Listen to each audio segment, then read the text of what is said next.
Hello दोस्तों, नमस्कार। स्वागत है आपका एक बार फिर से आपके अपने यूट्यूब चैनल दोस्तों जो हमारी सीरीज चल रही है यूपीपीएससी आरओ एआरओ 2024 की हिंदी सामान्य हिंदी की जो स्पेशल सीरीज हमारी चल रही है, उसमें आज का टॉपिक होने वाला है हमारा अनेक शब्दों के एक शब्द। इसमें हम जो टॉप 10 10 महत्वपूर्ण प्रश्न है उसके बारे में डिस्कस करेंगे दोस्तों। और ये सीरीज आगे ऐसे ही चलती रहेगी। डेली 10 से 15 प्रश्न हम आपको सामने लेकर आएंगे। दोस्तों, वीडियो में आगे बढ़ने से पहले यदि आप हमारे चैनल पर नए हैं तो प्लीज चैनल को सब्सक्राइब कर लें, और वीडियो पसंद आए तो दोस्तों वीडियो को लाइक करें और शेयर करें अपने दोस्तों तक। तो चलिए दोस्तों, बिना वक्त गवाए बढ़ते हैं पहले प्रश्न की तरफ। यहाँ पे देखते हैं दोस्तों, पहला प्रश्न क्या कह रहा है। बिना पलक झपकाए के लिए एक शब्द होगा दोस्तों, बताना है आपको। आपके सामने ऑप्शन है। ऑप्शन ए चकित, ऑप्शन बी देखते रहना, ऑप्शन सी विपलक, या ऑप्शन डी निर्निमेष। तो बताइए, बिना पलक झपकाए के लिए एक शब्द कौन सा होगा। तो यहाँ पे ऑप्शन डी राइट आंसर हो जाएगा। निर्निमेष होता है क्या? निर्निमेष होता है बिना पलक झपकाए, या एक टक भी इसको बोलते हैं। एक टक क्या बोलते हैं? एक टक भी इसको बोलते हैं।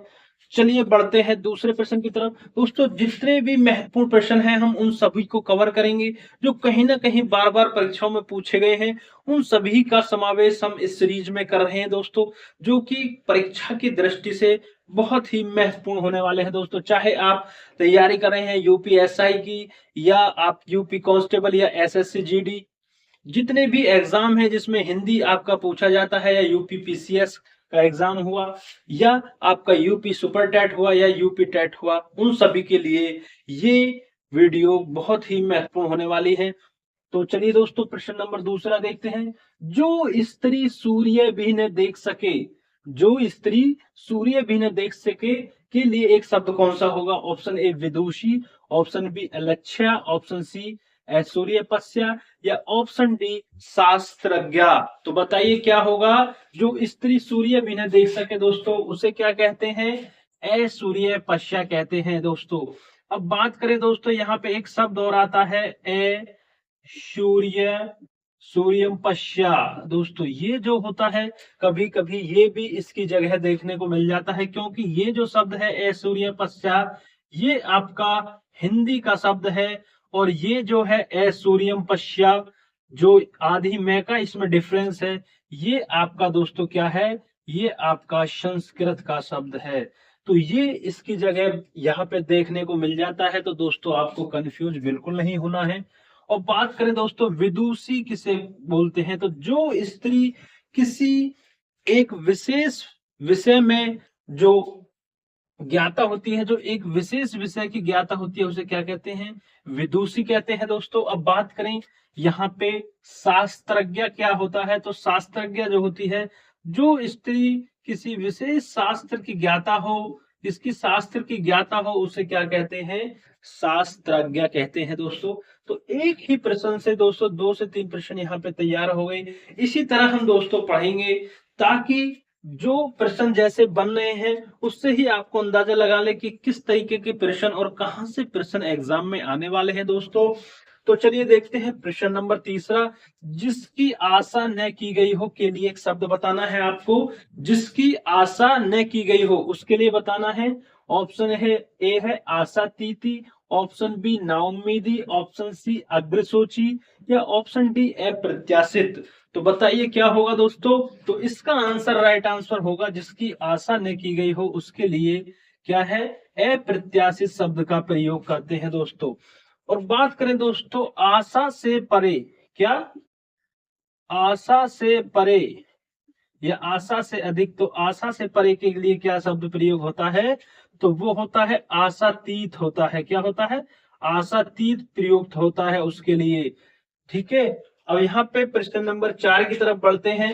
प्रश्न नंबर 4 क्या कह रहा है। अज का अर्थ, अज का अर्थ नहीं है, आपको बताना है कि एक अज का अर्थ नहीं है, बाकी 3 अज के अर्थ है। तो आपको वही आपको इसमें से देखना है कि ऑप्शन ए है या बी है या सी है या डी है। एक अज का अर्थ नहीं है, बताना है। ऑप्शन ए क्या है? जिसका जन्म न हो, ऑप्शन बी दशरथ के पिता, ऑप्शन सी मोती, या ऑप्शन डी ब्रह्मा विष्णु या शिव। तो आपको बताना है यहाँ पे अज का अर्थ कौन सा नहीं होगा दोस्तों। तो जो अज का अर्थ ऑप्शन सी मोती नहीं होता है अज का अर्थ, बाकी जिसका जन्म न हुआ हो यही अज का अर्थ होता है। दशरथ के पिता ब्रह्मा विष्णु शिव, ये सभी अज के अर्थ होते हैं। तो दोस्तों यहाँ पर राइट आंसर हो जाएगा सी, ऑप्शन सी, मोती अज का अर्थ नहीं होता दोस्तों। बढ़ते हैं प्रश्न नंबर 5 की तरफ। उत्तर देकर खंडन करना के लिए एक शब्द है, उत्तर देकर खंडन करना के लिए एक शब्द है दोस्तों। ये प्रश्न बार बार परीक्षाओं में पूछा गया है कि उत्तर देकर खंडन करना के लिए एक शब्द क्या है। तो बताइए, ऑप्शन ए है प्रत्यागत, ऑप्शन बी है प्रत्युक्त, ऑप्शन सी है प्रश्नोत्तर, या ऑप्शन डी है प्रतिकृत। तो यहाँ पे आंसर क्या होगा, आंसर होगा आपका ऑप्शन बी राइट आंसर, प्रत्युक्त होता है उत्तर देकर खंडन न करना।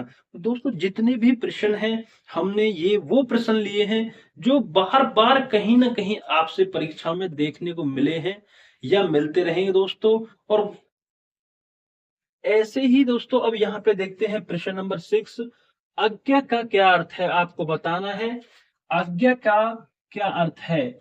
ऑप्शन ए है जो कुछ भी नहीं जानता हो, ऑप्शन बी है जो सब कुछ जानता हो, या ऑप्शन सी जो बहुत थोड़ा जानता हो, या ऑप्शन डी जो जानता भी हो और नहीं भी जानता हो दोस्तों। तो आज्ञा का जो अर्थ होता है दोस्तों, जो कुछ भी नहीं जानता, आज्ञा का क्या अर्थ होता है, जो कुछ भी नहीं जानता वो आज्ञा होता है। और बात करें जो सब कुछ जानता है उसको क्या कहते हैं, जो सब कुछ जानता है उसको कहते हैं सर्वज्ञ। क्या कहते हैं, जो सब कुछ जानता है उसको कहते हैं सर्वज्ञ। याद रखेंगे आप, क्या कहते हैं, सर्वज्ञ। और यहाँ पे बात करें जो बहुत थोड़ा जानता हो उसको क्या कहते हैं, उसको कहते हैं अल्पज्ञ। याद रखेंगे, जो बहुत थोड़ा जानता हो उसको क्या कहते हैं, अल्पज्ञ। ठीक है। अब यहाँ पे प्रश्न नंबर 7 की तरफ बढ़ते हैं दोस्तों। वीडियो पसंद आ रही है दोस्तों, वीडियो को लाइक शेयर जरूर करते रहे दोस्तों। चैनल पर नए हैं तो प्लीज चैनल को सब्सक्राइब कर लें। बढ़ते हैं प्रश्न नंबर 7। वह कवि जो तत्काल कविता करे, वह कवि जो तत्काल कविता करे के लिए एक शब्द बताना है आपको कि वह कवि जो तत्काल कविता करे के लिए क्या कहते हैं, सुकवि कहते हैं, रसिद कवि कहते हैं, या ऑप्शन सी महाकवि कहते हैं, ऑप्शन डी आंसू कवि कहते हैं।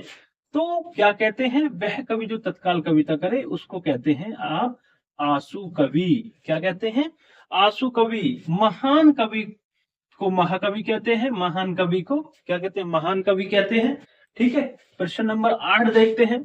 उत्तराधिकार में प्राप्त संपत्ति के लिए एक शब्द है, बताना है आपको कि उत्तराधिकार में जो प्राप्त संपत्ति होती है उसके लिए एक शब्द का प्रयोग किया जाता है, वो कौन सा शब्द है आपको बताना है। ऑप्शन ए है धरोहर, ऑप्शन बी है उत्तराधिकृत, या ऑप्शन सी है रिक्त, या ऑप्शन डी है परिसंपत्ति। तो बताना है उत्तराधिकार में प्राप्त संपत्ति को क्या कहते हैं।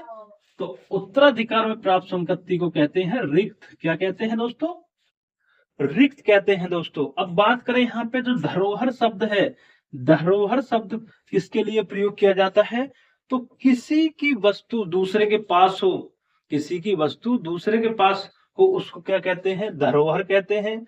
और बात करें उत्तराधिकृत, क्या कहते हैं, उत्तराधिकृत। तो उत्तराधिकृत होता है उत्तराधिकार के लिए उपयुक्त वस्तु, उत्तराधिकार के लिए उपयुक्त वस्तु के लिए उत्तराधिकृत शब्द का प्रयोग किया जाता है। और यहाँ पे बात करें परिसंपत्ति, परिसंपत्ति क्या होती है, परिसंपत्ति होती है किसी व्यक्ति या संस्था, किसी व्यक्ति या संस्था की आधिकारिक जो संपत्ति होती है उसके लिए परिसंपत्ति शब्द का प्रयोग किया जाता है। ये आप याद रखेंगे। चलिए आगे बढ़ते हैं। प्रश्न नंबर 9 क्या कह रहा है, जो युद्ध में स्थिर रहता है के लिए एक शब्द है दोस्तों। तो युद्ध में स्थिर रहता है उसको क्या कहते हैं, युधिष्ठिर कहते हैं। ठीक है, इसको नहीं भूलना, महाभारत देखिए ना, इसको नहीं भूलना है। जो युद्ध में स्थिर रहता है उसको कहते हैं युधिष्ठिर। ठीक है। कम बोलने वाला, प्रश्न नंबर 10 लास्ट प्रश्न है दोस्तों इस वीडियो का। बताना है आपको कम बोलने वाला वाक्यांश के लिए एक शब्द है, बताइए जल्दी से। मितभाषी, मृदुभाषी, बहुभाषी या अभाषी।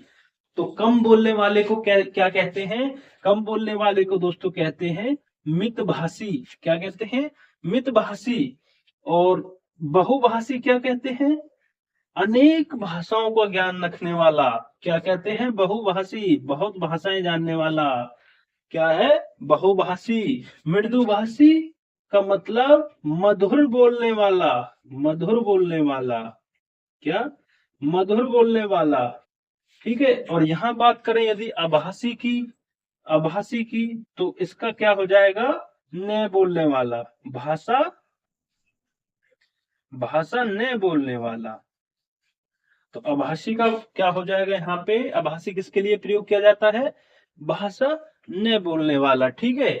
तो यहाँ पे हमने टॉप 10 प्रश्न देखे दोस्तों इस वीडियो में। तो ये दोस्तों सीरीज इसी तरीके से आगे चलती रहेगी। दोस्तों चैनल पर नए हैं तो प्लीज चैनल को सब्सक्राइब कर लें, और दोस्तों वीडियो पसंद आई हो तो वीडियो को लाइक शेयर जरूर करें। मिलते हैं ऐसी नई जानकारी के साथ अगली वीडियो में दोस्तों। तब तक के लिए जय हिंद, जय भारत।